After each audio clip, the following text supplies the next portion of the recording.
First of all, thank you, Mr. Aguilar, for the question.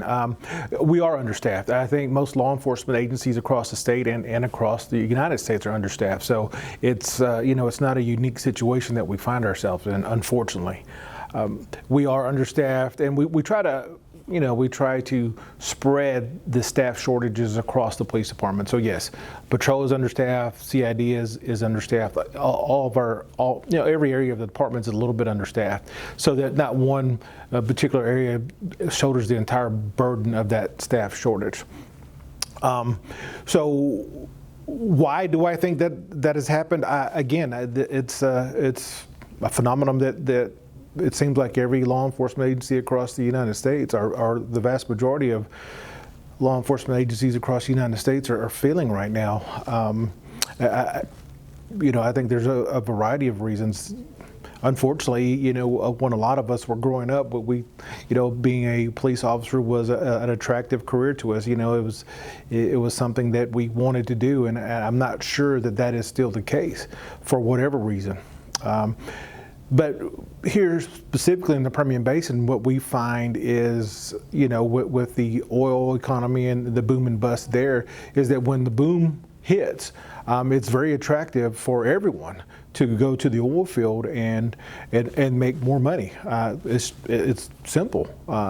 Really simple economics there. So when that happens, we do lose officers. Now that hasn't happened in a few years, but that affects us every time that happens. And really, not saying anything negative about the oil economy, because this is Permian Basin. That's what we're made on. So we absolutely love the oil economy, but that does affect us.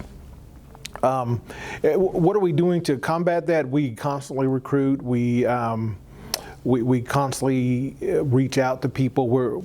We had a meeting with some community members Tuesday about what other avenues we could approach to help recruiting and retention.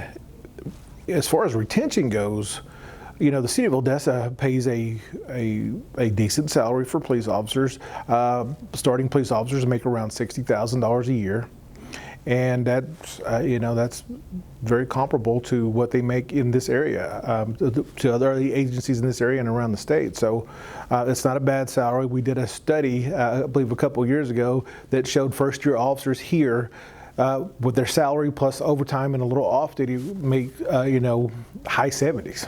So high 70s for a little overtime and some off-duty for your first year here. It's not too bad, I don't think. As we move along, hiring has always been an issue, because there's so many requirements placed on us by the state of Texas. So when we go through that process, we're talking about an interview, we're talking about a physical fitness test, we're talking about a background, we're talking about a 36-page questionnaire that we ask every little single detail about your life, and we're going to dive into that so that we make sure that we have a good person to be a police officer for the city of Odessa. That process becomes long and drawn out, and a lot of people don't want to complete that process because it does get a little painful.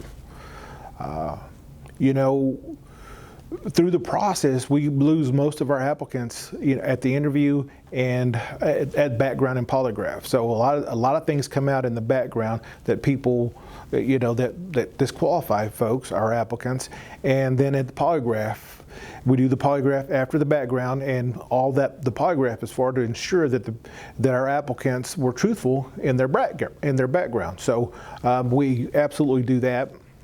And then once you get past the polygraph, there's an eye test and things like that. But generally speaking, if you get past the polygraph, you're probably going to be hired. With all that in mind, understand that we only hire about 6 to 7% of the people that apply with us because of that process. That process is long, it's drawn out, and it's a little painful, I have to admit, but I think it's necessary.